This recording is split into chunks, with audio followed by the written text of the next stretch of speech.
is extremely loving, blissful. Understand? I am describing him as he is now.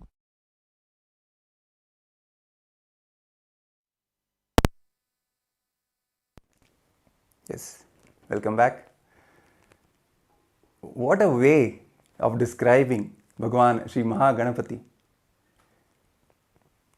Listening to the revelations directly from the Supreme Pontiff of Hinduism, who is the very living manifestation of Paramashivam, who is the very embodiment of Maha Ganapathi himself. The very space of Maha Ganapathi simply becomes our reality. When the Supreme Pontiff of Hinduism describes in the most jovial way how in complete completion and joy and bliss Bhagavan Ganesha is, even mischievous and naughty, and at the same time most compassionate, beyond even our own scale of judging compassion. His very state of perpetual completion becomes our reality. Simply the smile starts manifesting on our face, and our whole space just shifts.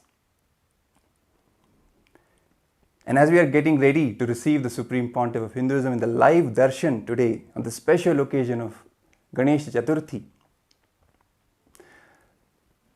it's also important to mention that Kailasas from all over the world, all the global temples, the spirit that were offered all over the world in various temples. For example, even yesterday, in Kailasa in Ohio, very major 2 homas were held on this special occasion of Ganesh Chathurthi. One Ayudha Modaka Ganapati Moolamantra Homa and Ashtotra Shatakamalena Mahalakshmi Homa. These 2 grand homas were celebrated with great joy in Kailasa in Ohio. And at the same time in Kailasa in Los Angeles, a grand Maha Abhishekam was also offered to Bhagavan Maha Ganapathi. Devotees from all across the whole area surrounding these kshetras, powerful spiritual centers that these temples are, which are personally installed and energized by the Supreme Pontiff of Hinduism. The devotees flocked in and took part in these rituals, these celebrations, making deities of Ganesha with their own hands and offering food to the deity. In fact, even in Kailasa in Los Angeles, Ganapati even received the offerings of the devotees. And even in the clips that we have just seen, Ganapati is real, Ganesha is real. It's not just an idea, it's not just a representation, philosophical representation. He is a living being. Always joyful, always blissful, ready to bless us with the best gifts.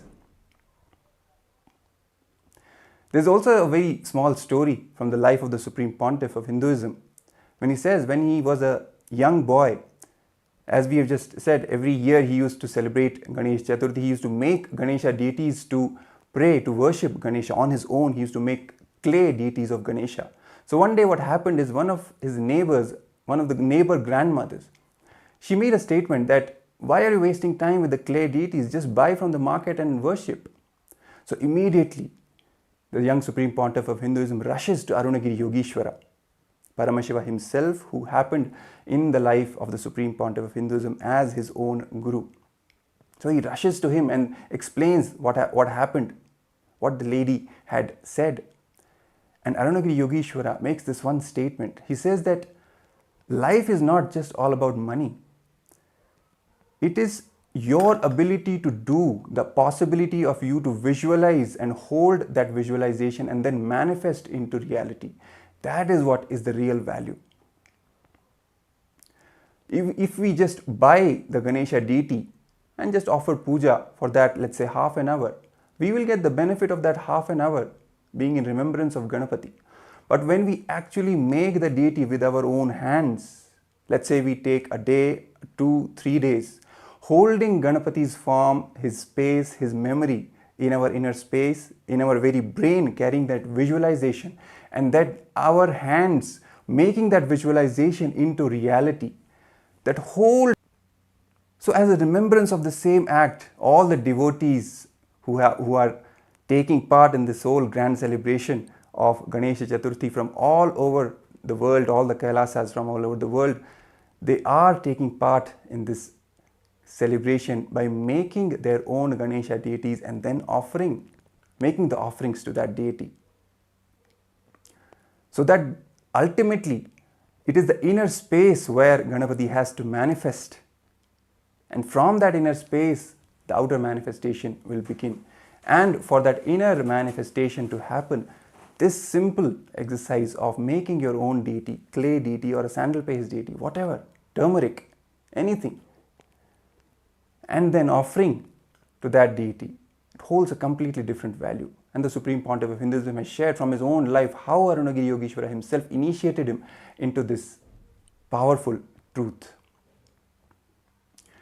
And we will be projecting the pictures of these celebrations from Kailasas all over the world, the global temples, especially Kailasa in Ohio, Kailasa in Los Angeles, showing you how the grand celebrations have been taking place with the Maha Abhishekam, with the Homas, with the devotees feeding the Ganesha, making the Ganesha with their own hands, feeding, offering the food, having the prasadam,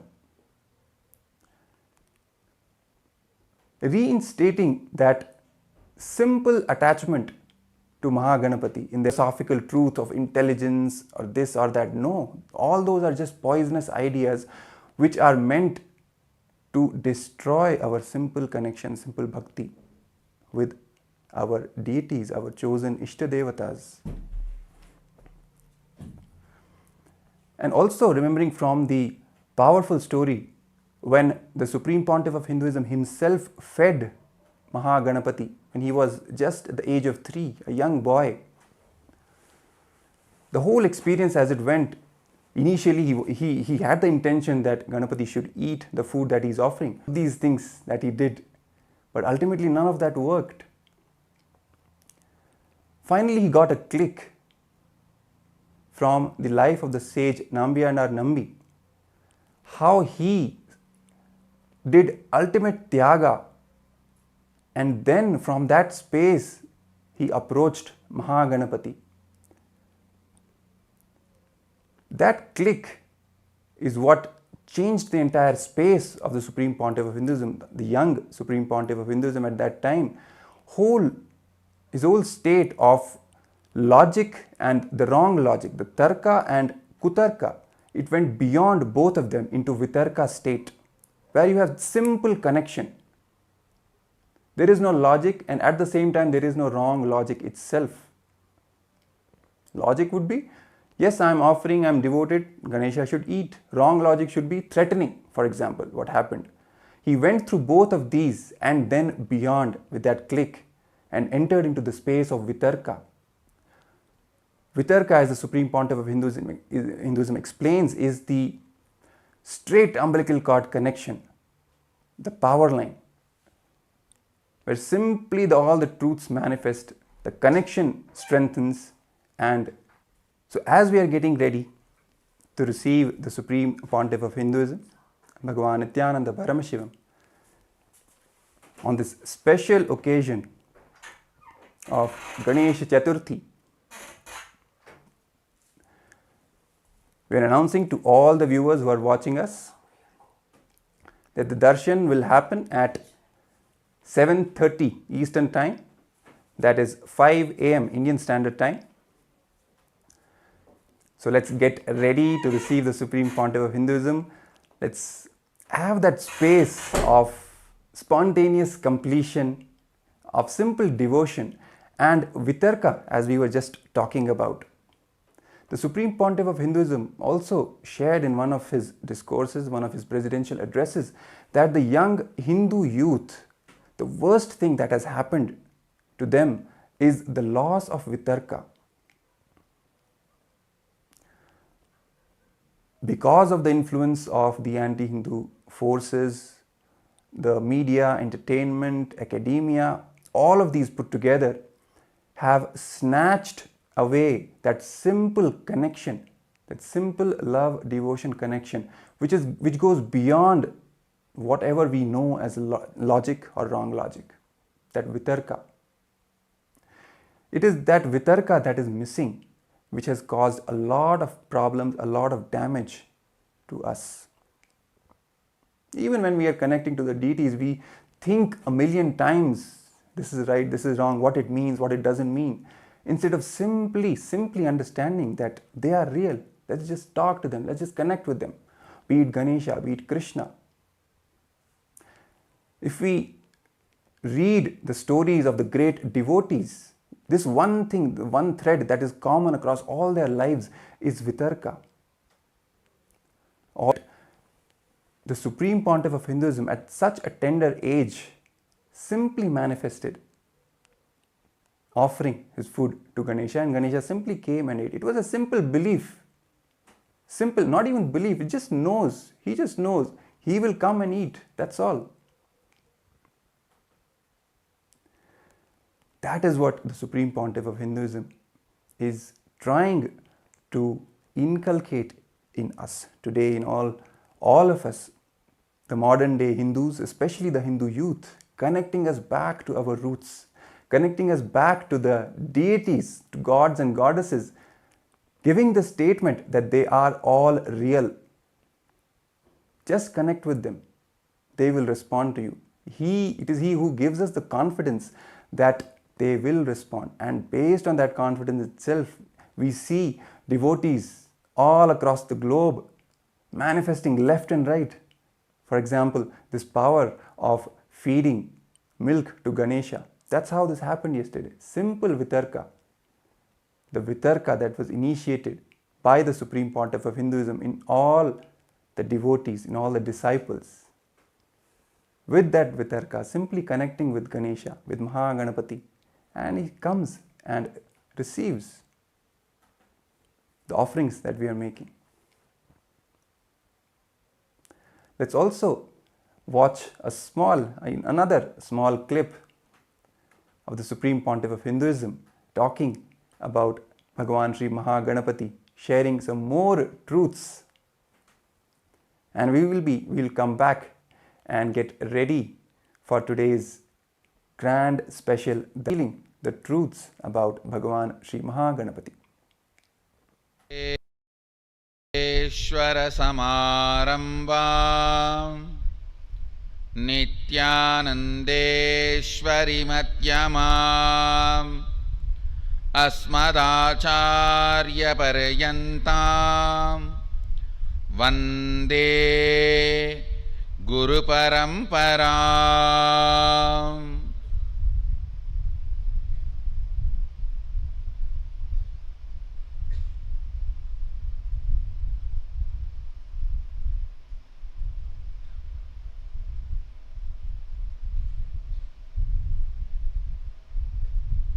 And today, Tirjnana Sambandar.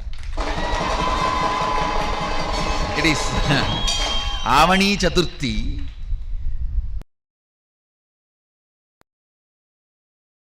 Also appeared the auspicious day of Ganesha's appearance. I welcome everyone who is sitting with us through Nithyananda TV, Facebook Live, YouTube Live, two-way video conferencing, everyone. Long list, so I welcome all of you with my love and blessings. First, let us receive Parabrahma Swarupi, Sadashiva Swarupi, Maha Ganapathi's blessings on his appearance day. He is gracing in Sarvalankara and 108 Naivedya.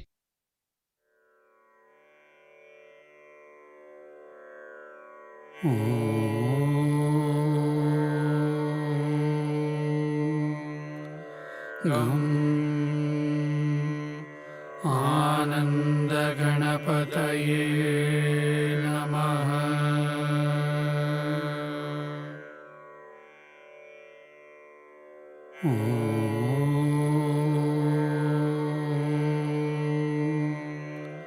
गं आनन्दगणपतये नमः।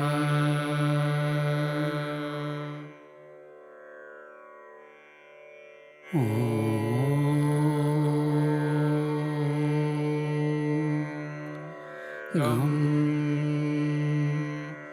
आनन्दगणपतये नमः।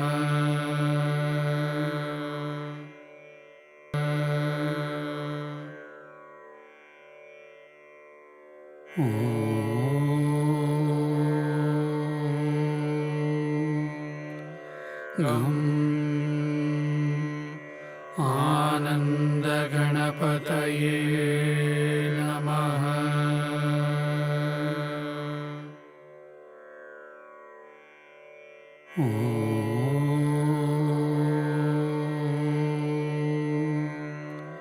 गं आनन्दगणपतये in the Bangalore Adinam. So I welcome everyone to join physically or virtually. Ganesha. He embodies, symbolizes spontaneous completion celebration. Listen. Spontaneous completion celebration. Just see him, you will be joyful. He's embodiment of joy with a big belly and nicely sitting and nicely enjoying food. You can see this very form very clearly shows he's a worry-free guy and no worries, no sufferings, no pain, nothing. Very happy about himself, very happy about the universe, very happy about his happening, everything. I tell you,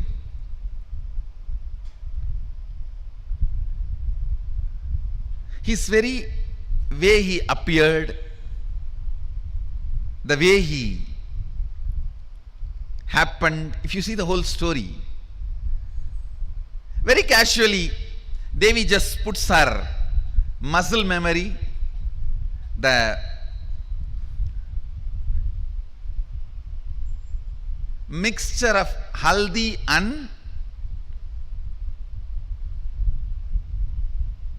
I don't know what do you call in English, the Aravanam in Tamil they say, the both of it out with her muscle memory and makes Ganapathi and breathes life into it, and the child is playing around outside. She says, I'm going for a bath, just be here. Then Sadashiva walks in,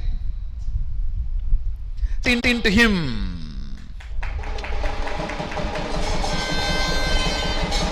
He has to make him complete. He need to add Sadashiva component into him. He was so happy. He just need to add his component. So he playfully picks a fight with him. Hey, who are you? That fellow says, hey, who are you? You are coming to my house? You are asking me, who are you?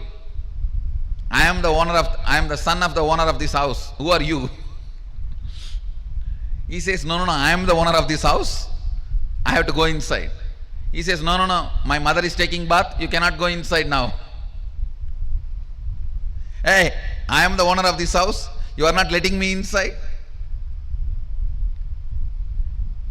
In that playful fight, he removes the ignorance of Adi Ganapathi. Understand? He removes the ignorance of Adi Ganapathi. Because he is made of only the matter, Adi Shakti, Prakriti. Now Sadashiva need to add the Purusha, the bioenergy into it. Devi pulled only her muscle memory and made the body and biomemory and gave the life. But Sadashiva has to add the bioenergy. So he just removed the ego. Then Devi comes and says, come on, do what you want to do now. Add what you need to add.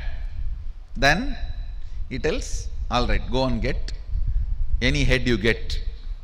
The first head you see, get it. They bring the elephant head. So he fixes and adds his bioenergy. And once the baby is complete, Shiva himself breathes life into it. See, somebody who can breathe life into the person, he will not recognize who he is. So you need to know the whole significance of the story, the whole truth behind the story. Then Ganesha becomes complete. Ganesha becomes a spontaneous. Sadashiva fits the new body, new head, and by sunrise is complete and appears as Maha Ganapathi, and is a spontaneous completion, symbol of spontaneous completion celebration. Then whole Kailasa celebrates the arrival of the first son of Sadashiva and Adi Shakti.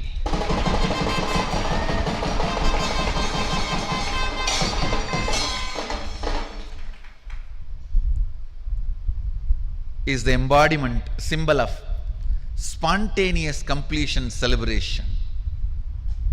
Today, let's invoke His grace, let's invoke Him and bring spontaneous completion into all our incompletions. Let your idea about your body be based on completion. Let your idea about your mind be based on completion. Let your idea about your wealth be based on completion. Let your idea about your health be based on completion. Let your idea about your beauties be based on completion. Let your idea about others be based on completion. Let your idea about everything, understand, weakest way of existing is fear.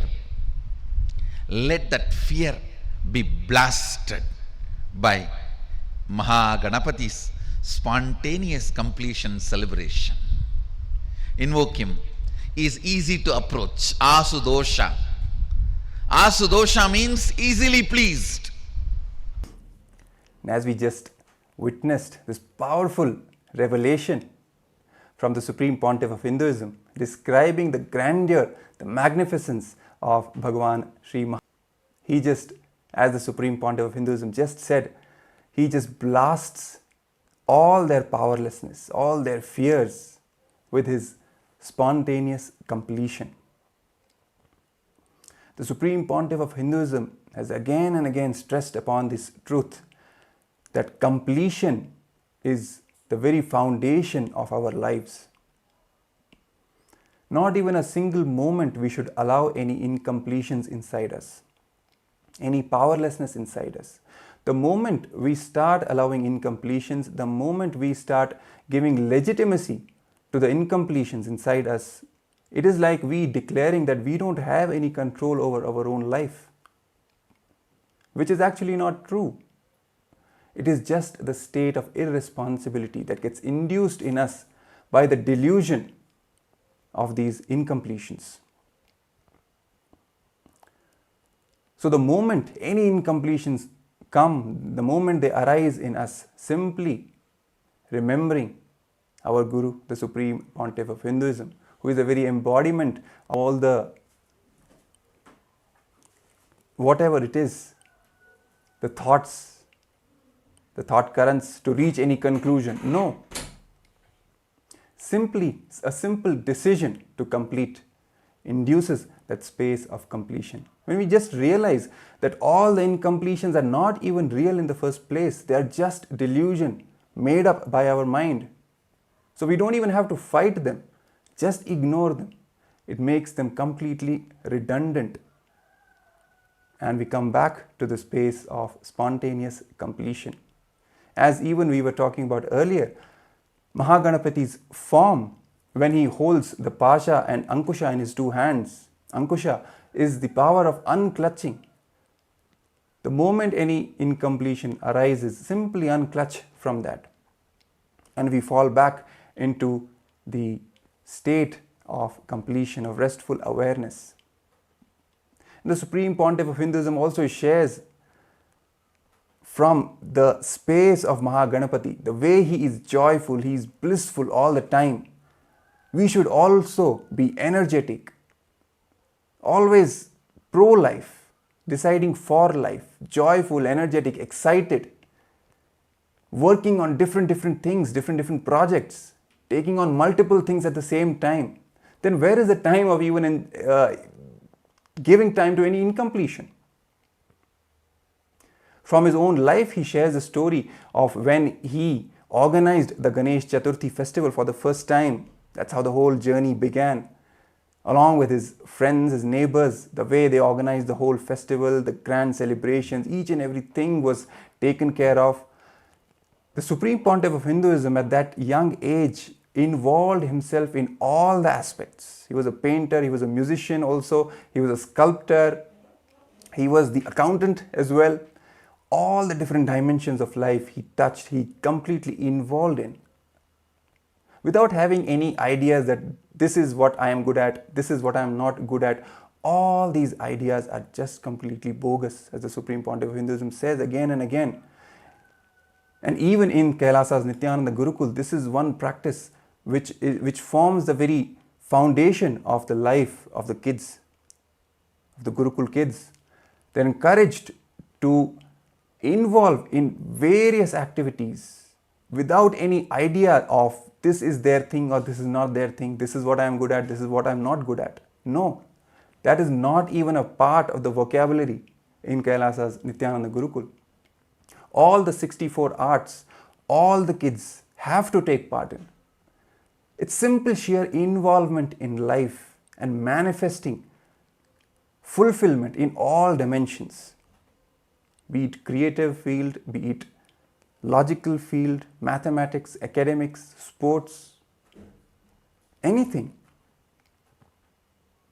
Having that complete involvement with energy, with joy, with bliss in life is the prasada that Bhagavan Sri Maha Ganapathi gives to all of us.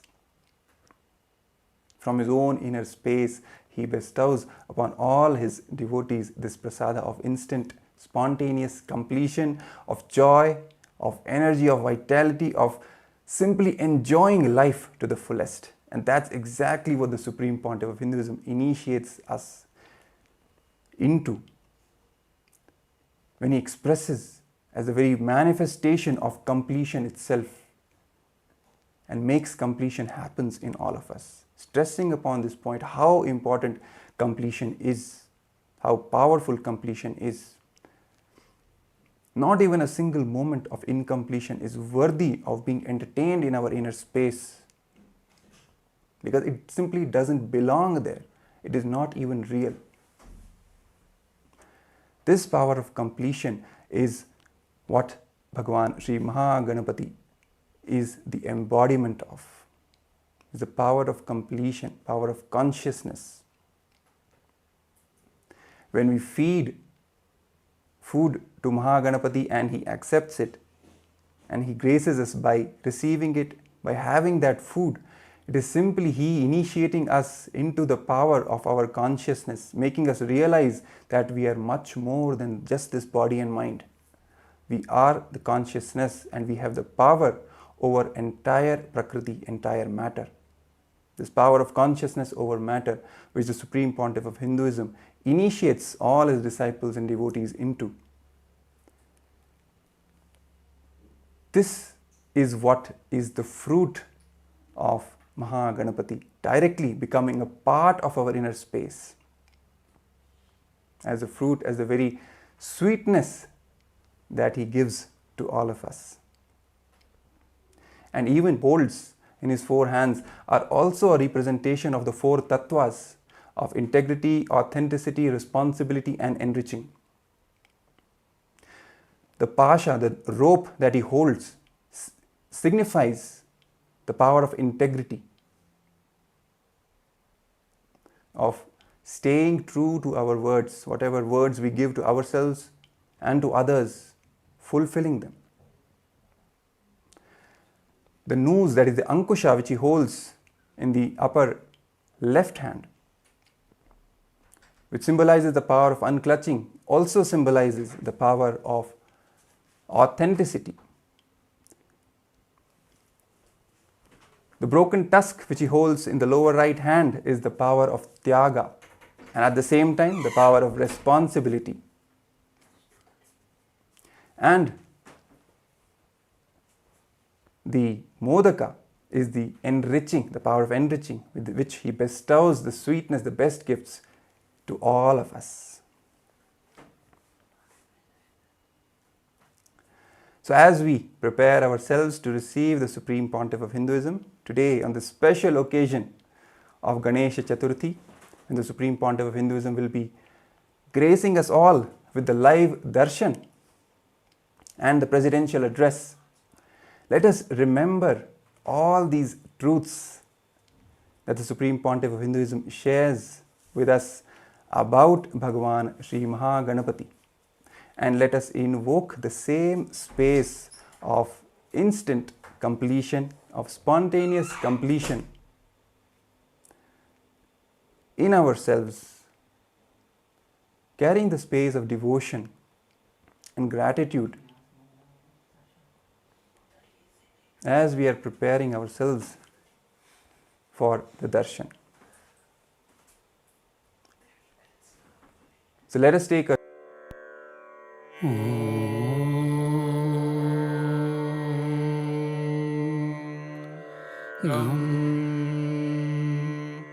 Ananda Ganapataye Namaha.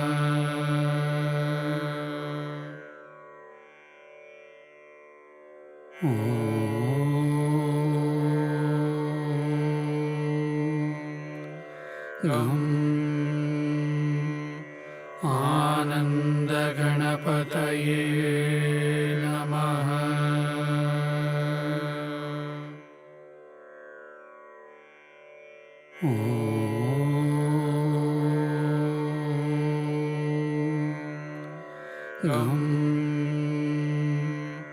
Ananda Ganapataye Namaha.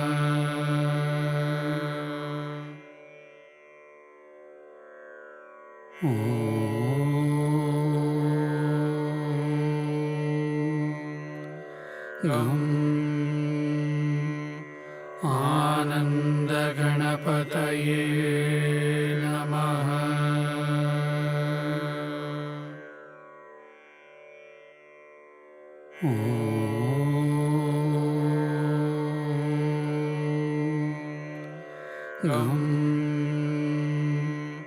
Ananda Ganapataye Namaha.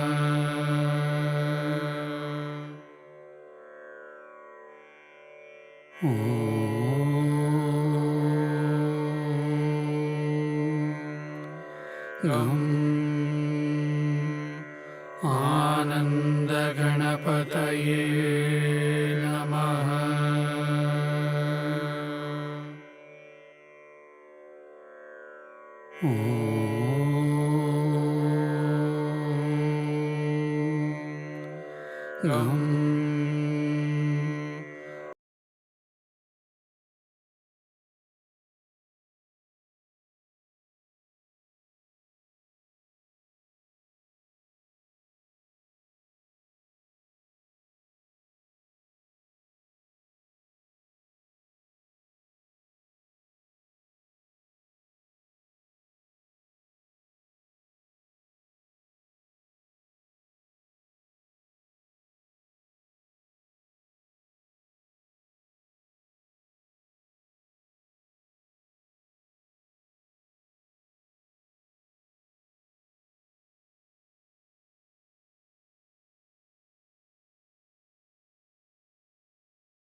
with your eyes closed is meditation.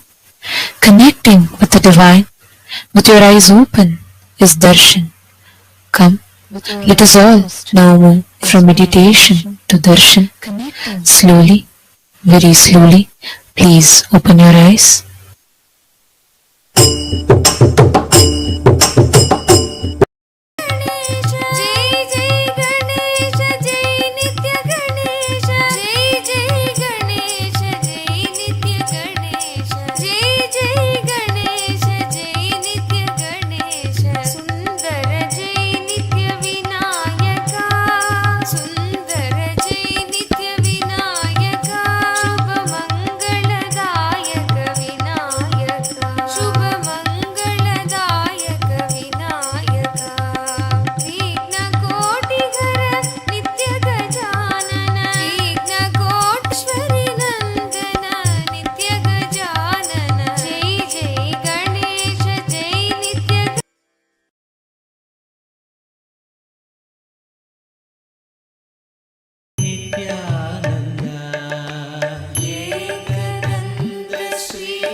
गजाननं गणेशचरणं परमपावनं नित्यानन्दं गजाननं नित्यस्मरणं परमपावनं नित्यानन्दं गजाननं नित्यस्मरणं परमपावनं नित्यानन्दं गजाननं सद्गुरुशरणं परमपावनं नित्यानन्दं गजाननं सद्गुरुशरणं परमपावनं नित्यानन्दं गजाननं भवभयहरणं परमपावनं नित्यानन्दं गजाननं भवभयहरणं परमपावनं नित्यानन्दं गजाननं गणेशचरणं परमपावनं नित्यानन्दं गजाननं गणेशचरणं परमपावनं नित्यानन्दं गजाननं नित्यस्मरणं परमपावनं नित्यानन्दं गजाननम्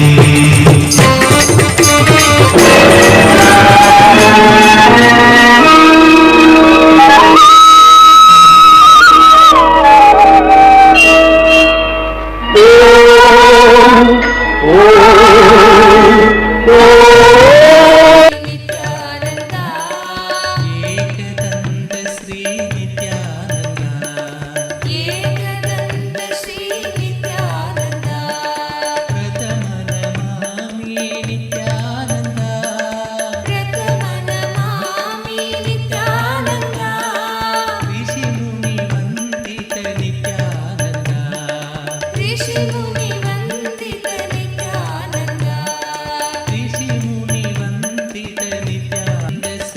Nityanand एकदन्त Shri Nityanand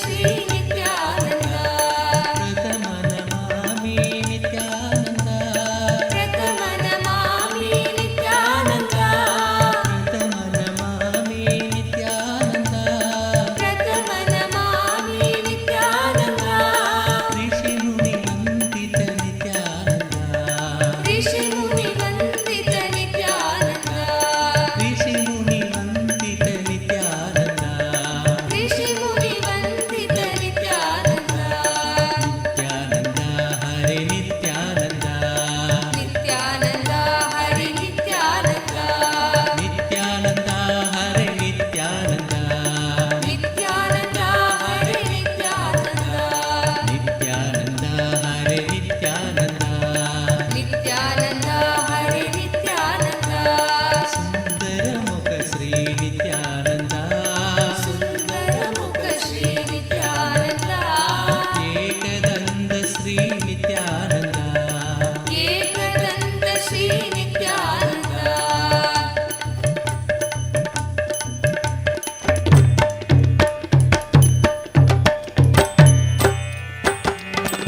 गजमुख गजमुख Gajanan गजमुख गजमुख Gajanan गजमुख गजमुख Gajanan गजमुख गजमुख Gajanan Gauri नन्दन नित्यानन्द गौरी नन्दन नित्यानन्द गौरी नन्दन नित्यानन्द अनन्तन नित्यानन्द गिरिजानन्दन नित्यानन्द गिरिजानन्दन नित्यानन्द गिरिजानन्दन नित्यानन्द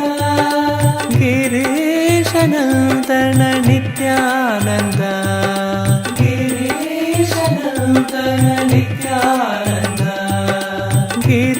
गिरीशनन्दन नित्यानन्द गिरीशनन्दन नित्यानन्द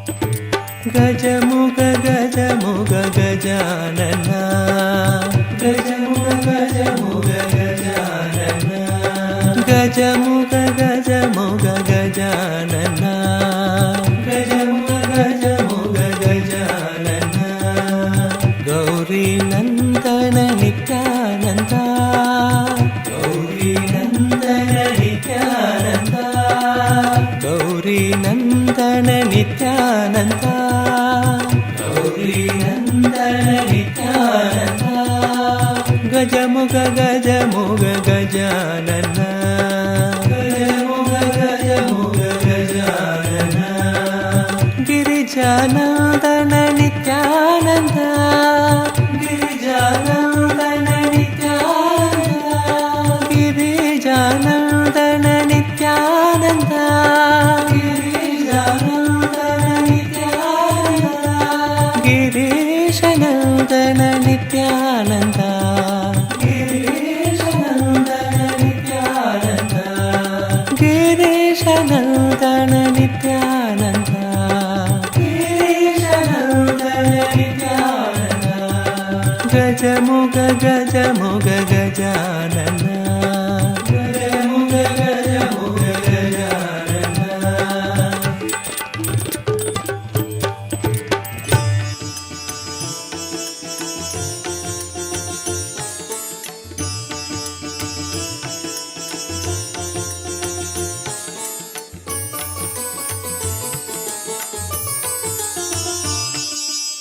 नित्यानन्द हे नित्यानन्द नित्यानन्द हे गौरी तनया गजानन गौरी तनया गजानन गौरी तनया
சரணம் பரமபாவனம் நித்யானந்தம் கஜானனம் கணேச சரணம் பரமபாவனம் நித்யானந்தம் கஜானனம் நித்யஸ்மரணம் பரமபாவனம் நித்யானந்தம் நித்யானந்தம் கஜானனம் கணேச சரணம் பரமபாவனம் Nithyanandam கஜானனம் நித்யஸ்மரணம் பரமபாவனம் Nithyanandam கஜானனம் நித்யஸ்மரணம் பரமபாவனம் Nithyanandam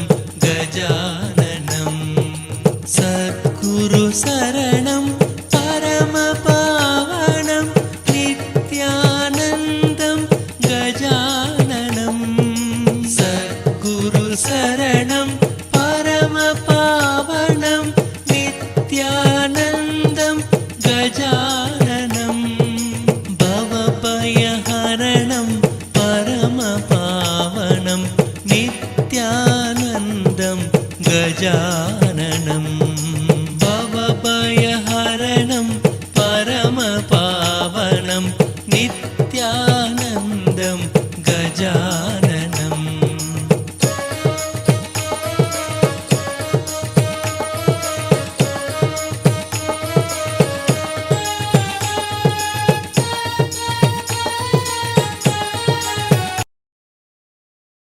himself. And today, all of us are being blessed with this most auspicious darshan. And also on this occasion of Ganesha Chathurthi, where the Ganesha Chathurthi Tithi has officially started and began, we're having the darshan of the Nija avatar of Paramashivam manifesting, gracing all of us, all of them directly to Swamiji. The first one being YouTube. You all can head to KAILASA's SPH Nithyananda, the official YouTube channel, and please subscribe to the channel. Go to the live stream in that channel. You can post all your prayers, all the WhatsApp community, and through your WhatsApp, you can directly post your prayers, dream requests, and gratitude messages directly to Swamiji. Twitter, you can head to x.com and go to KAILASA's SPH Nithyananda Paramashivam, the official Twitter handle. You'd have to go to the pinned tweet of that particular handle, and you'll have to reply tweet to that particular pinned tweet with any questions that you would like to request, any subject that you would like to request Swamiji to reveal further on. Please use the hashtag #AskTheAvatar, and you can post all your prayers and requests there. The next is Instagram. Please head to KAILASA's SPH Nithyananda Instagram handle, the official Instagram handle of Swamiji.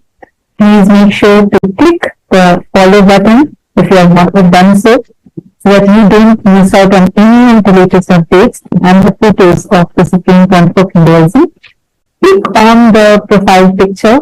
You'll be led to a live stream, and right under the live stream, you'll be seeing the live chat icon. Click on it. Post your prayers and requests directly as a comment so that you can receive the blessings from Swamiji. The next being Facebook. All of you can head to KAILASA's SPH JGM, your prayers, all your blessings, requests, messages of gratitude and love to Swamiji on that under that comment section of that particular live video. And today, all the participants that are sitting here. Yesterday, Swamiji had revealed some of the most powerful insights, and I would say the grand vision that Swamiji is envisioning through the revival of the responsible democracy of Kailasa, which is already starting to take effect. The immediate effects are starting to take action. So every one of you that are actively voting for your respective houses of parliament, Raj Sabha and the Chit Sabha, please remember, as the Supreme Pontiff of Hinduism himself envisioned yesterday, the grand vision that Swamiji is spearheading through this, reviving, restoring the responsible democracy, and most importantly, planning the future ministers and heads of these respective houses of parliament in the respective local Kailasas. And each of you that are listening to this, all the born Hindus and practicing Hindus, take a few minutes of your time spent in becoming part of this everyday voting. By doing so, you are being part of one of the more... Nothing is chosen based on any kind of politics, but chosen based on responsibility that each of us show. Each of us, you might live from any part of the world, right? Uniting all the Hindus, the two brilliant Hindus, the born, living and practicing Hindus from across the world through this responsible democracy system where each one of us are empowered with the right knowledge, and based on the responsibility that we show, we are made as a part of the core government of Kailasa, where, as we all know, Swamiji had revealed to us how Hinduism has the most ancient democracy system, which is called as the responsible democracy that was conducted as Anubhava Mantapa.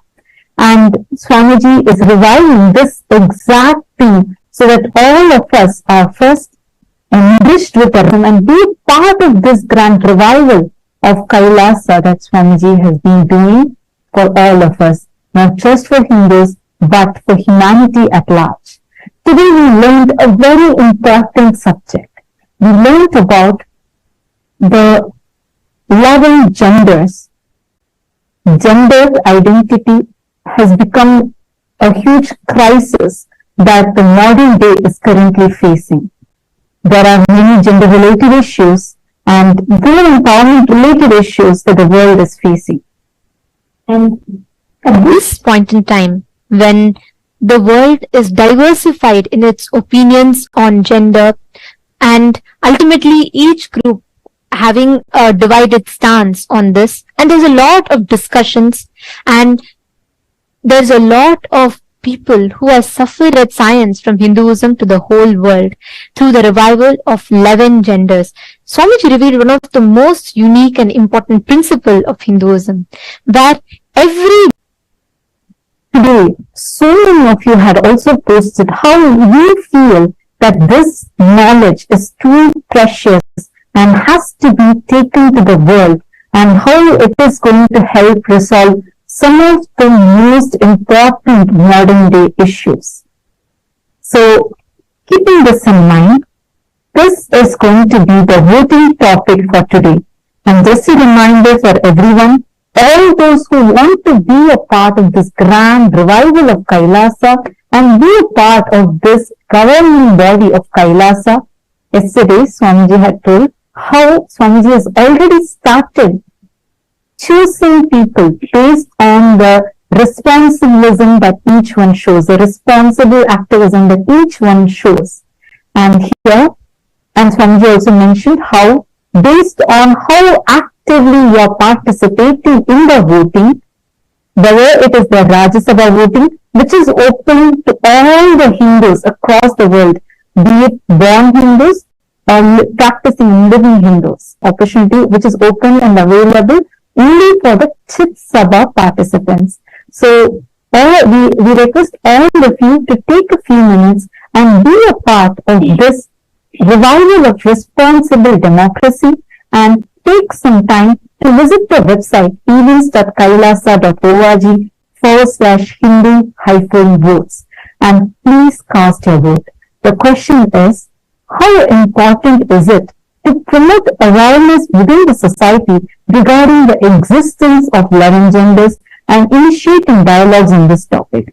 Do you believe that this endeavor will eliminate instances of gender-based violence, rectify misconceptions surrounding the gender, and address various gender-related issues? How important do you feel that these revelations by the Supreme Pontiff of Hinduism, which is so, I firmly believe that spreading awareness on this subject is of utmost importance. Second, no, I do not believe such efforts are necessary. Third, I hold the view that such awareness may not significantly impact the society. Take a few minutes and please tweet why you choose this. to all the Sarvajñapita Yajaman, Sarvajñapita Karta, and all the members of the Chit Sabha House of Parliament. Be it women empowerment, a prime example of which is the fact that within Kailasa, women occupy 80% of leadership positions. And in every which way, Swamiji is reviving in the most unique and profound way, gender equality. And furthermore, Kailasa stands as the only nation that has recognized and honors the existence of 11 unique genders, celebrating the essence of each individual as consciousness. It is only Kailasa that recognizes 11 unique genders. Now, each of us, as empowered citizens of Kailasa who are enjoying its fruits and benefits, it is imperative that we take this initiative and raise awareness and ignite meaningful discussions in global forums. In your opinion, how do you think we can accomplish this? And as we are reading it out, you all can check it out on your respective chats. All the Sarvajñapita Yajamans and Kartas, please do check it in your respective chats. And the link has already been posted there. We request you all to head there and please take a few minutes to cast your vote.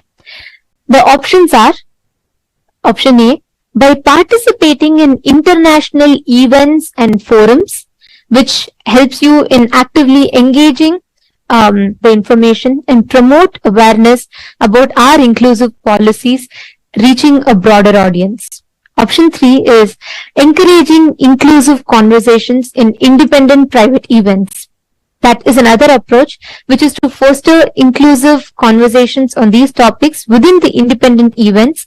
And these discussions can create a ripple effect of awareness and understanding.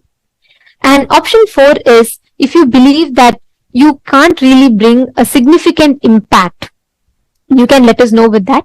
So please do take a few minutes, cast your vote, and do let us know. I'd like to take this opportunity to remind all the Sarvajñapeta Yajamans, Kartas, all of you, the progressive governments, which is KAILASA, the Hindu nation, and each of us are becoming an active part of this revival of responsible democracy. So we encourage all the Sarvajñapeta Yajamans, Kartas, all of you to take out a few minutes and please cast your vote.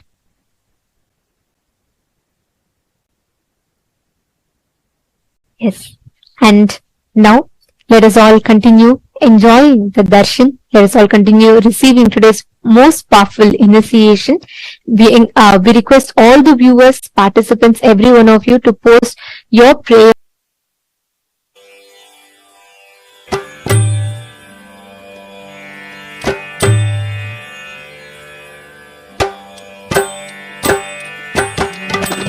Gajamuga Gajamuga Gajanana, Gajamuga Gajamuga Gajanana, Gajamuga Gajamuga Gajanana, Gajamuga Gajamuga Gajanana, Gauri Nandana Nithyananda, Gauri Nandana Nithyananda, Gauri Nandana Nithyananda, Gauri Nandana Nithyananda, Gajamuga Gajamuga Gajanana, Gajamuga Gajamuga Gajanana, Girijanandana Nithyananda,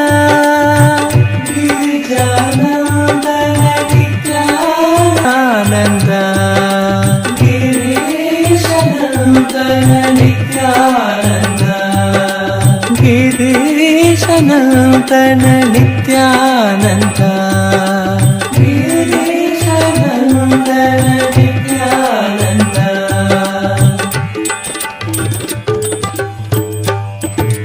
Gajamuga Gajamuga Gajanana, Gajamuga Gajamuga Gajanana, Gajamuga Gajamuga Gajanana, Gajamuga Gajamuga Gajanana, Gauri Nandana Nithyananda, Gauri Nandana Nithyananda, Gajamuga Gajanana, Girijanandana Nithyananda, Girijanandana Nithyananda, Girijanandana Nithyananda. KAILASA welcomes you to the grand celebrations of Ganesha Chathurthi. KAILASAs around the world are celebrating with the deities of Maha Ganapathi and the Supreme Pontiff of Hinduism, Bhagavan Nithyananda Paramashivam. On this auspicious day, in the divine presence of our beloved Swamiji, let us now offer our devotion and worship at the divine lotus feet of Maha Ganapathi and the Supreme Pontiff of Hinduism.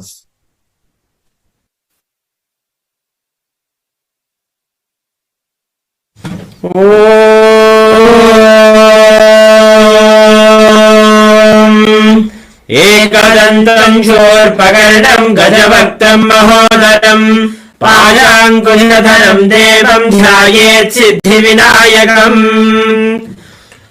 अथ धूपः ॐ दशाङ्गं गुग्गुलोपेतं सुगन्धं च सुमनोहरम् आघ्रेय सर्वदेवानां धूपोऽयं प्रतिगृह्यताम् श्री महागणपतये नमः। श्री सर्वदेवदेवी स्वरूपाय भगवते श्री नित्यानंद परमशिवाय नमः। धूपमाघ्रापयामि। अथ दीपः। ओम शिवाय नमः। दीपं संदर्शयामि। अथ नैवेद्यम्। ओम अमृते अमृतोद्भवे अमृतवर्षिणी अमृतं श्रावय श्रावय स्वाहा। श्री महागणपतये नमः। श्री सर्वदेवदेवी स्वरूपाय भगवते श्री नित्यानंद परमशिवाय नमः। अमृतं महानैवेद्यं निवेदयामि। निवेदनानन्तरम् आचमनं समर्पयामि। नीराजनम्। ओम एकदन्ताय विद्महे वक्रतुण्डाय धीमहि तन्नो दन्तिः प्रचोदयात्। ओम एकदन्ताय विद्महे वक्रतुण्डाय धीमहि तन्नो दन्तिः प्रचोदयात्। ओम एकदन्ताय विद्महे वक्रतुण्डाय धीमहि तन्नो दन्तिः प्रचोदयात्।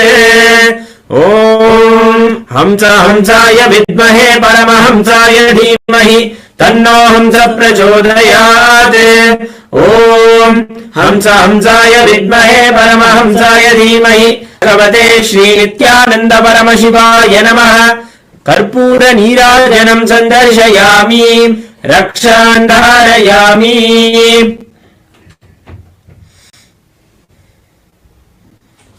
Today also we celebrate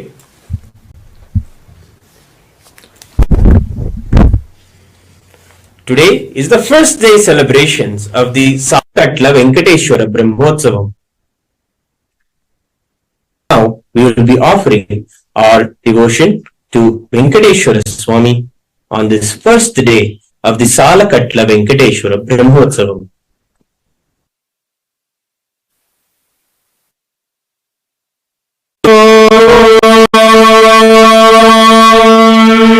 क्षीरोदन्वत्प्रदेशे शशिमणिबलसत्सैकतैर्मौक्तिकानाम् मालाक्लिप्तासनस्ता स्फटिकमणिनिधैर्मौक्तिकैर्मण्डिताः शुभ्रैरभ्रैरभ्रैरुपरि विरचितैर्मुक्तपीयूषवर्षैः आनन्दीनः पुनीयादरिनलिनगदा शङ्खपाणिर्मुकुन्दः भूपादौ यस्य नाभिर्विरसिरचन्द्रसूर्यौ च नेत्रे। अथ धूपः। ओम दशाङ्गं गुग्गुलोपेतं सुगन्धं च सुमनोहरम् आघ्रेय सर्वदेवानां धूपोऽयं प्रगृह्यताम्। श्री श्रीनिवास परब्रह्मणे नमः। सर्वदेवदेवी स्वरूपाय भगवते श्री नित्यानंद परमशिवाय नमः। धूपमाघ्रापयामि। अथ दीपः। श्री नित्यानंद परमशिवाय नमः। दीप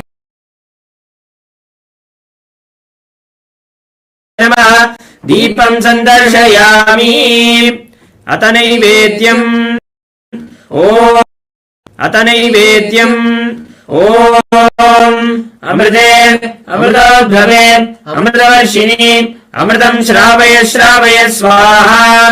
श्री श्रीनिवास परब्रह्मणे नमः। श्री सर्वदेवदेवी स्वरूपाय भगवते श्री नित्यानंद परमशिवाय नमः। अमृतं महानैवेद्यं निवेदयामि। निवेदनानन्तरम् आचमनं समर्पयामि।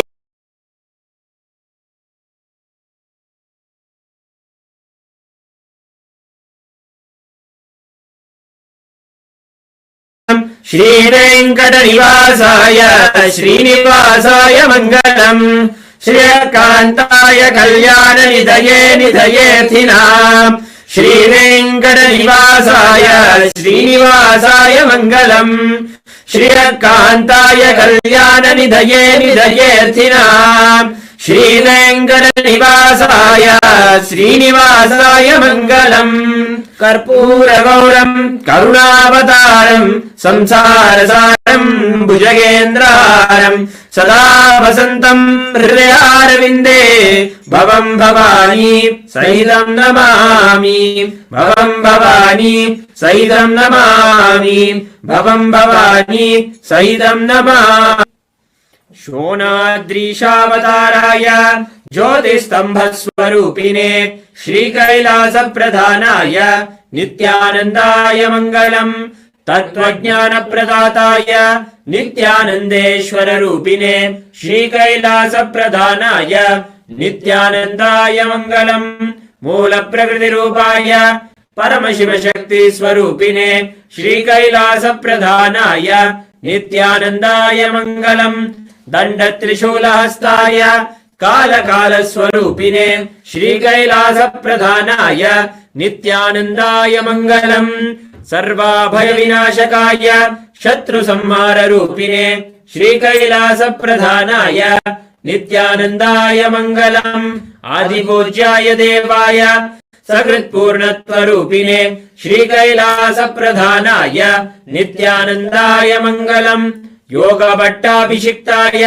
राजसन्न्यासधारिणे श्रीकैलासप्रधानाय परमशिवाय श्रीनित्यानन्देश्वराय मङ्गलम् मङ्गलम् श्रीविद्याम्बायै मङ्गलम् कामदायिन्यै सर्वमङ्गलदात्री नित्यानन्देश्वर्यै मङ्गलम् मङ्गलम् गुरुदेवाय मोक्षमूलाय मङ्गलम् परमावताराय नित्यानन्दाय गुरवे मङ्गलम् त्वम् स्मृतमहम् धन्य मम प्राणमहेश्वर Gangadhar नामेति स्तोत्रस्थानम् ददाम्यहम्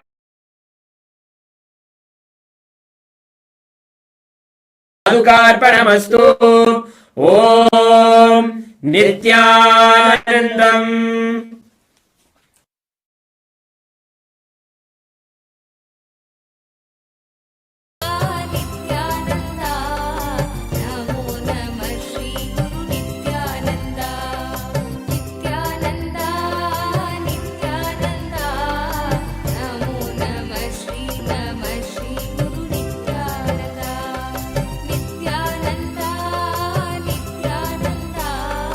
Namo Namah Shri Guru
Om, Om, Om. As the ultimate manifestation of Paramashiva's Ardhanarishwara Murti, Gajamuga Anugraha Murti, I bless you all with Paramadvaita.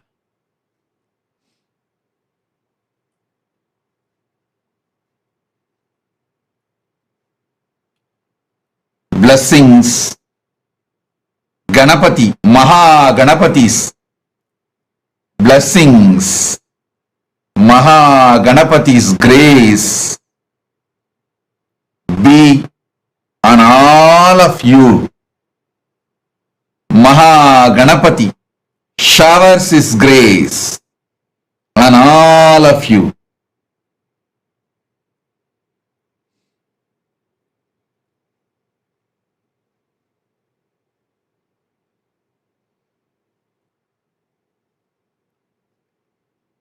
Ganapati, bless all of you and remove all obstacles. Let you all achieve success in everything. All obstacles be removed by the grace of Ganapati. Sarva Mangala Praptirastu, Sarva Mangala Praptirastu, Sarva Mangala Praptirastu.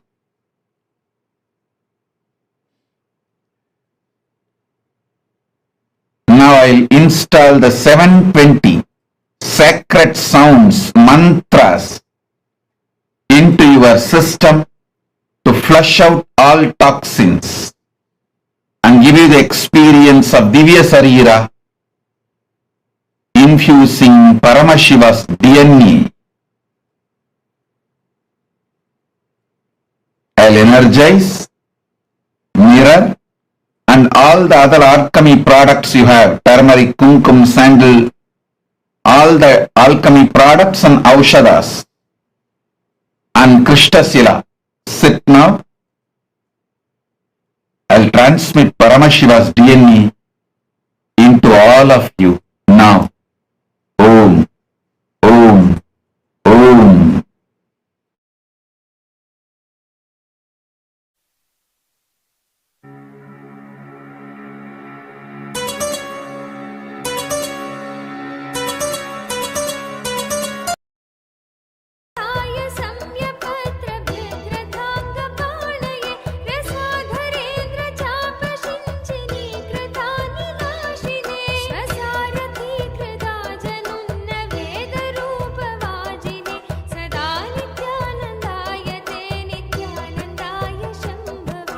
शरणं परमहंस नित्यानन्द सद्गुरु शरणं परमहंस नित्यानन्द सद्गुरु शरणं परमहंस नित्यानन्द सद्गुरु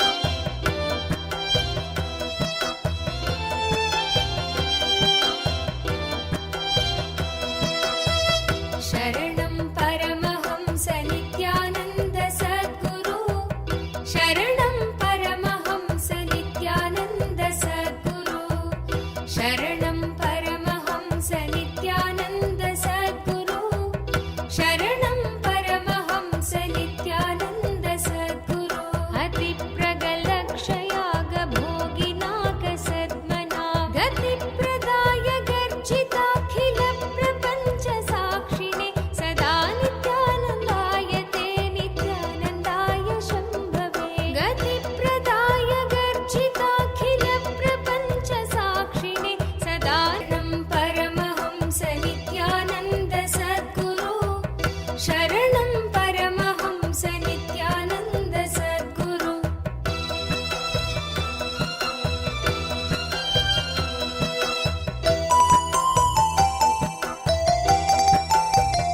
मृगण्डु सोनु रक्षणावधूत दण्डपाणये सुगण्डमण्डलस्फुरत्र भाजितामृताक्षमे मृगण्डु सोनु रक्षणावधूत दण्डपाणये सुखभोगसम्पदर्थि लोकभावितात्मने सदा नित्यानन्दाय ते नित्यानन्दाय शम्भवे शरणं परमहंस नित्यानन्द सद्गुरु शरणं परमहंस नित्यानन्द सद्गुरु शरणं परमहंस नित्यानन्द सद्गुरु शरणं परमहंस नित्यानन्द सद्गुरु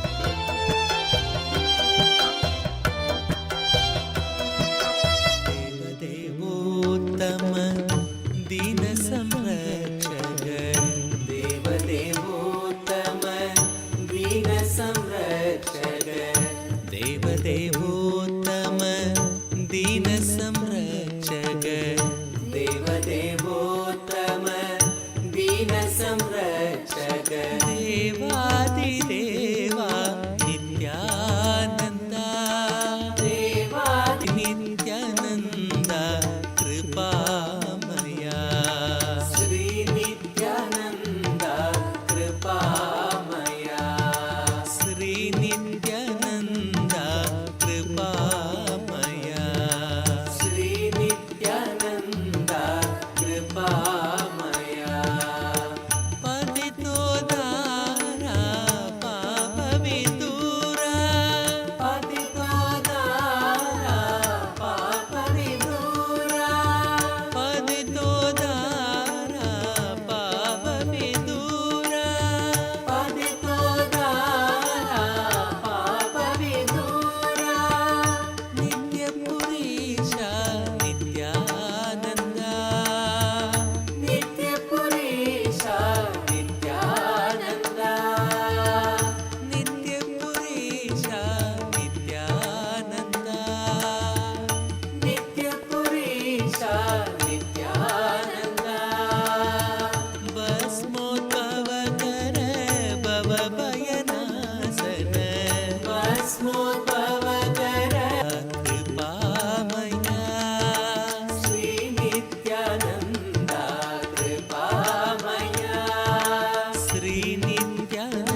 देवदेवोत्तम दीन संरक्षक देवदेवोत्तम दीन संरक्षक देवादिदेवा नित्यानन्दा देवादिदेवा नित्यानन्दा श्री नित्यानन्दा कृपामया श्री नित्यानन्दा कृपामया पतितोदारा नित्यपुरीशा नित्यानन्दा नित्यपुरीशा नित्यानन्दा भस्मोद्भवकर भवभयनाशन भस्मोद्भवकर भवभयनाशन भस्मोद्भवकर भवभयनाशन भस्मोद्भवकर भवभयनाशन श्री नित्यानन्दा कृपामया श्री नित्यानन्दा कृपामया श्री नित्यानन्दा कृपामया श्री नित्यानन्दा कृपामया श्री नित्यानन्दा कृपामया श्री नित्यानन्दा कृपामया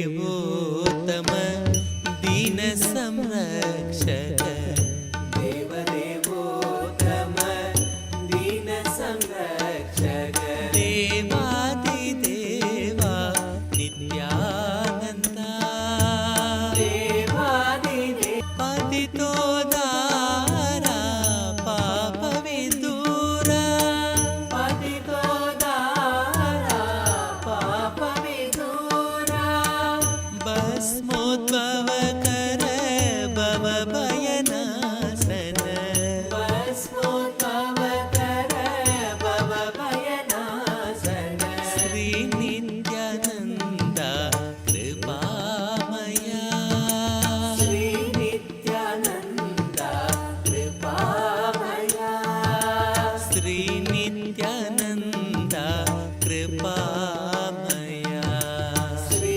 नित्यानन्दा कृपामया देवदेवोत्तम दीन संरक्षक देवदेवोत्तम दीन संरक्षक देवादिदेवा नित्यानन्दा देवादिदेवा नित्यानन्दा श्री नित्यानन्दा कृपामया श्री नित्यानन्दा कृपामया भस्मोद्भवकर भवभयनाशन भस्मोद्भवकर भवभयनाशन श्री नित्यानन्दा कृपामया श्री नित्यानन्दा कृपामया श्री नित्यानन्दा कृपामया श्री नित्यानन्दा कृपामया श्री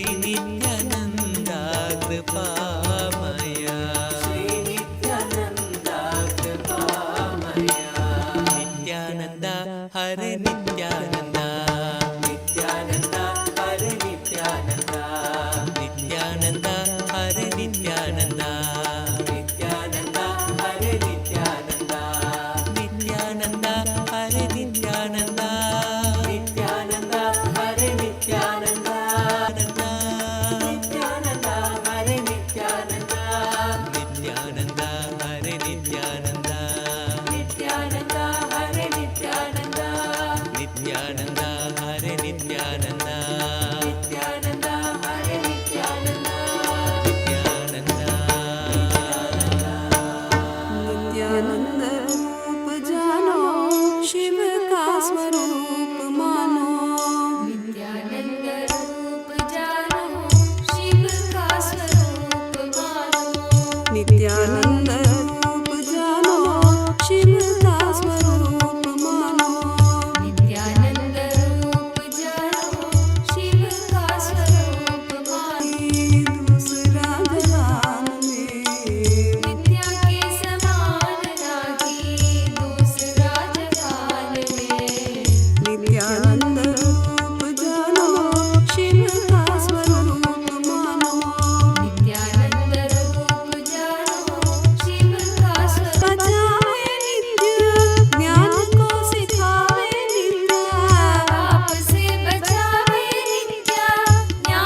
से मिलावे नित्या तुरिय पद ज्ञान में ब्रह्म से मिलावे नित्या तुरिय पद ज्ञान में नित्यानंद रूप जानो शिव का स्वरूप मानो नित्यानंद रूप जानो शिव का स्वरूप मानो यह श्रुति वेद कहता नित्य बिना ज्ञान कैसा यह श्रुति वेद कहता नित्य बिना ज्ञान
blessings for your daughter Meera Ven. I'll completely heal her. Yin Yang, I'll completely heal your daughter Meera Ven. My blessings for your whole family. I'll shower you with oneness. I give you all the 6 boons you want. I'll shower your husband Liao Feng Chi.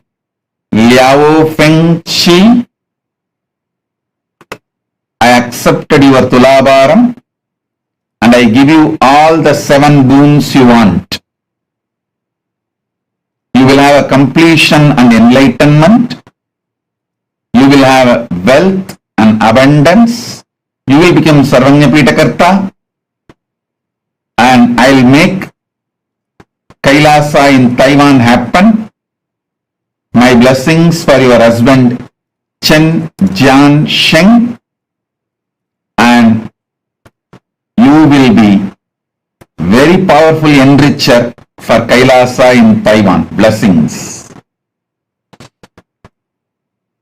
Asutosh Sharma. Asutosh Sharma, I accepted the Navanida Tulabharam you offered during Krishna Janmashtami. I'll fill you with auspiciousness. I'll shower you with wealth.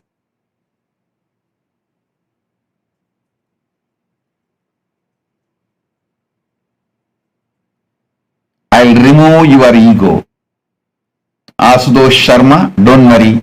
I'll remove your ego, give you oneness. You will become Sarvanyapitakarta. Blessings for your spouse Swaranima. Too, my blessings. I accepted your Pada Puja. I shower you with Sarvanyatva. Knowledge, enlightenment, success. Blessings for your mother, Guo Dien. My blessings for your mother, Guo Dien. My blessings. Erina Merino. Erina Merino, I accepted your Pratyaksha Pada Puja. I reside in your heart, so I will heal your heart, blood pressure, kidney and all up with all auspiciousness.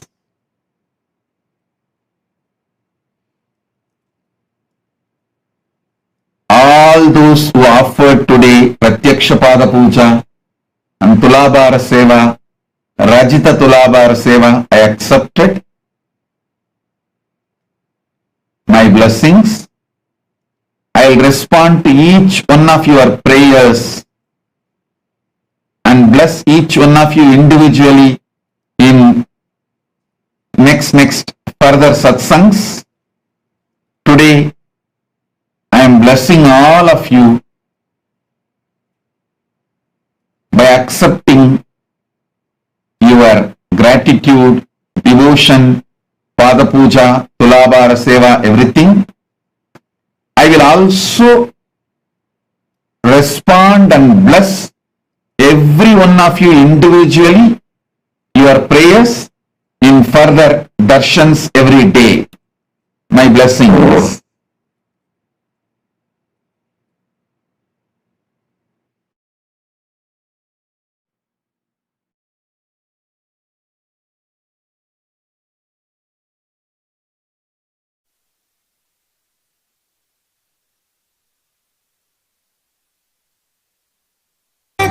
ஏலமலக்குழலாள் ஒரு பாகம் அமர்ந்தருளி கோலமலர் பொழில் கருடகமனசிரி நித்யபுரி श्री सुंदरेश्वर भिन्न स्वरूप परशिव पुत्र रत्न कुमार गुरुमण्यतुल्यावतार श्री पार्वती स्तन्यपान लब्ध दिव्य ज्ञान विश्रुत सकल निगमागम सारभूत द्राविड वेद प्रवक्त्रे श्रीमत् परमशिव करुणा समधिगत मुक्तामय चतुरश्रयान गीयमान छत्र चामर श्रीचिह्न काहलादि समस्त बिरदावल्यलङ्कृत ज्ञान विज्ञान चक्रवर्ती सर्वजन संघ सद्यो निर्वाण दीक्षा व्ययापवर्गवर्ष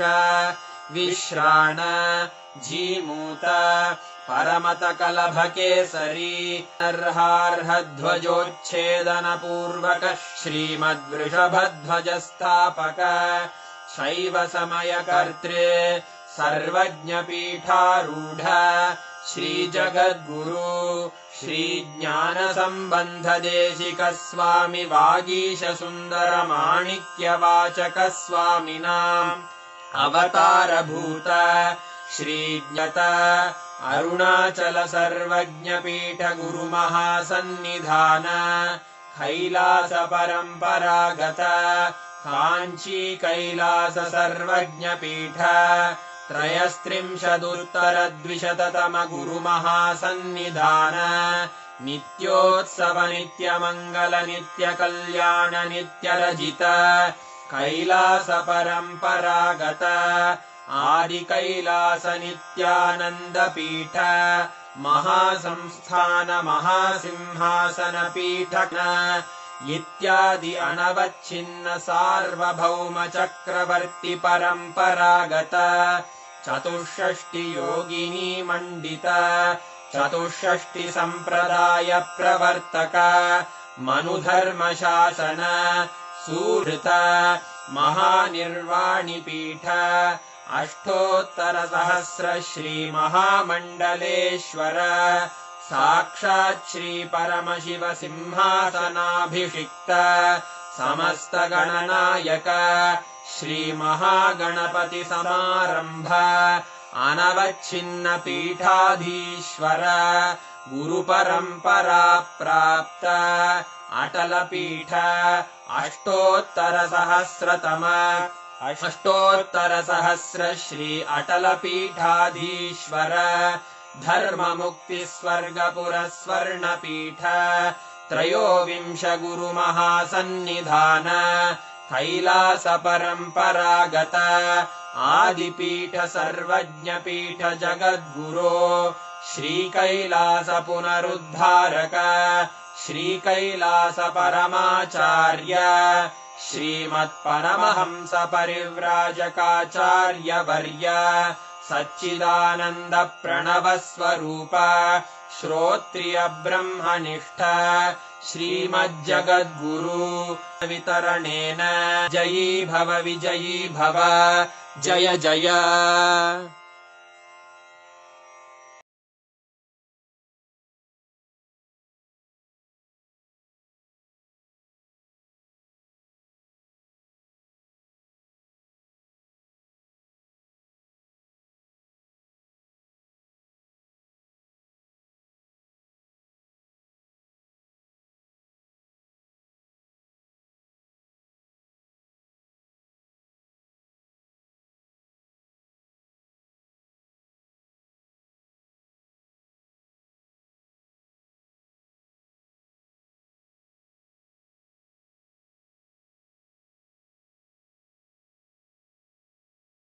Beautiful darshan, Sarva Mangala, and we've all been showered, bestowed with ultimate auspiciousness. Important aspects today to live all aspects of life. Today's darshan was one of the most important and most beautiful darshans. And if any of you have not yet voted, please take a few minutes. Please head to events.kailasa.org/Hindu-votes. And please remember to cast your vote. I request every one of you to take a few minutes and share with us how did you enjoy the darshan today? How did each of you enjoy the darshan today? The most powerful, the most beautiful, I should say, whenever Maha Ganapathi happens, Swamiji tells he is the embodiment of that ultimate bliss, that ultimate manifestation of ultimate auspiciousness and bliss. And right now, right after we've all received the darshan of Vignaharta, Maha Ganapathi.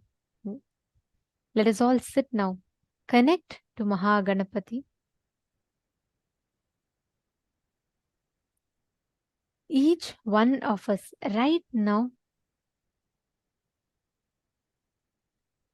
we all can have the experience of that ultimate oneness, boon and blessing from Swamiji himself directly. Just sit now. Connect intensely. Swamiji has initiated all of us to be able to manifest the powers using the alchemy products, right? Just right now, we all can manifest. Sit. Sit with your head, neck, and spine in a straight line. Connect to Swamiji. All of you who have received your alchemy products energized, as we all were guided in the morning, please apply the Aushada. Make sure you're applying the Jnananjana, Aushada, turmeric, whatever there is. Apply that on the mirror. Make sure you're applying that as 3 dots on your forehead and on the temples.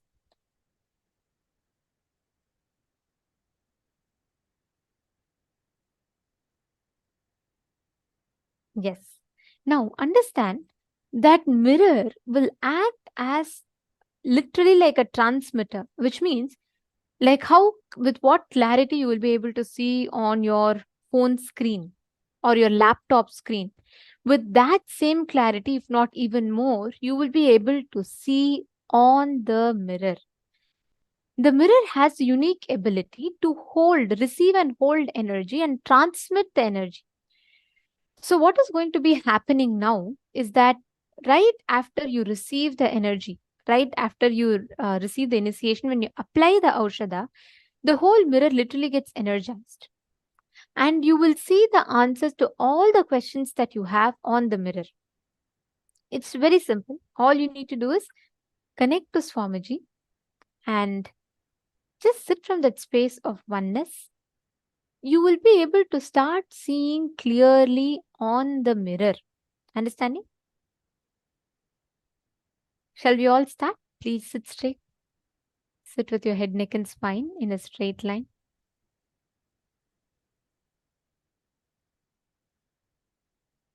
Now, intensely chant the Mahavakya. KAILASA, Los Angeles, you want to say Adi Kailash Banyan Tree. Any place that you want, you can scan through your third eye and you can have the darshan of it beautifully on the mirror. You will be able to see it with crystal clarity. First, make sure you're applying Aushada on the mirror fully. Apply Aushada on the 3 points on your forehead. Can I request each of you to please confirm once you've applied?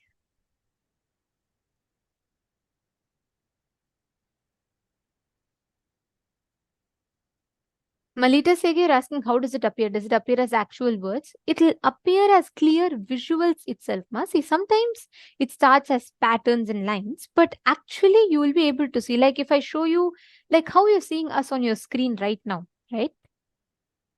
Like you're able to see it clearly. The same clarity you will see it on the mirror, ma. And it will actually intensify because it is not on your capability. It is completely the mirror's ability to project whatever you want to see. The moment you create that strong will consciously, it will actually appear on the mirror. You will be able to see it. Come on, can I request every one of you to please have the mirror?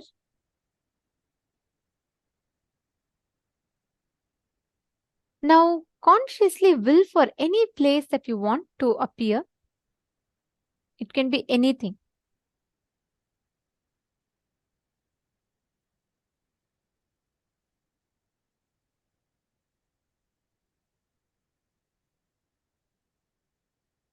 Yes.